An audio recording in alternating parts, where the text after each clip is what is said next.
as my old boss used to say in moments like this, wow. It's an honor to stand here with the incredible family of Roger Joseph and with the HUC community, from President Rayfeld to the ordinees and your families, and to an ordinee who I know holds her father in her heart today. A prize about human rights and Jewish survival is a call on us never to lose sight of the connection between the two. That's the tightrope Jews have always walked, buffeted by strong, fierce winds, whether it's wars, politics, and of course, donor pressure. The best leaders inspire us never to look down and be afraid, and always never to look inward, and always to look up with hope and courage. I think about my mentor, Abe Foxman, who I'm so grateful to have with me today. Born under Nazism, Abe had every reason to see nothing but the worst in people and to lead with fear and from a place of trauma and grievance.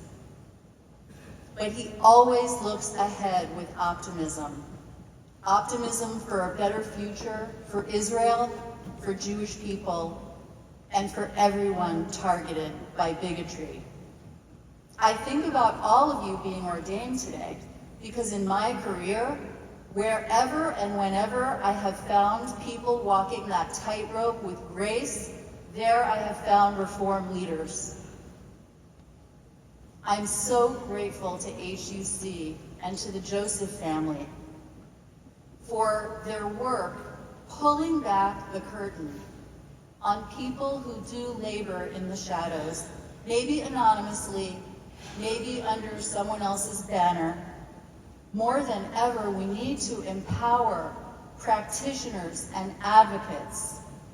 We need to remind ourselves that values aren't the product of moral philosophy or the privilege of rank. They're just choices and actions, maybe by no one you've ever heard of. And behind this curtain, and not yet in the C-suite, is where you will find many more of our community's women leaders. Don't get me wrong, being a Jewish advocate in this country, in this generation, is like being on top of the world. Although the closest I've ever come to the Oval Office is the powder room down the hall. It was about 12 years ago, anti-Semitism was surging in Europe, and it was very important to bring Jewish leaders to bond with an American president and to ask for help.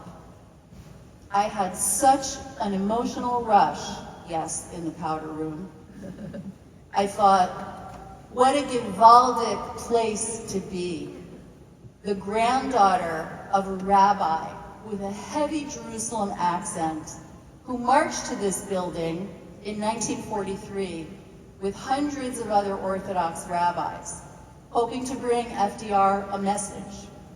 They never got past the door, and there I was. How could you not feel like Queen Esther? And you know the quote, Mi yodea im le'et kazot higat l'malchut.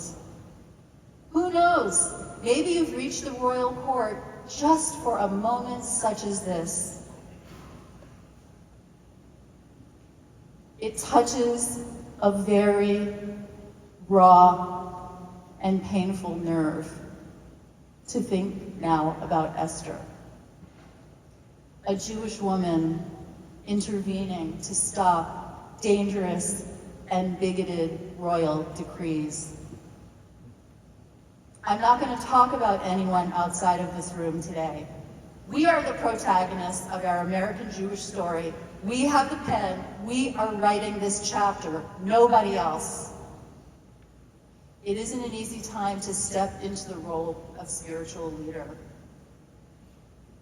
We are in the fight of our lives, protecting the moral and civic health of America and of American Jewry is anything but self-executing. It demands of us that we take chances. It demands that we expand our hearts and our thinking about what it means to care for others, what it means to lead and care for Jews, not just some Jews, not just the right kind of Jews, all of us. I don't know how we will prevail. I don't know how long it'll take, but I know one thing for sure. Our Jewish contribution to this moment will be magnificent, just like this place, just like it has been in so many other places, in so many other times.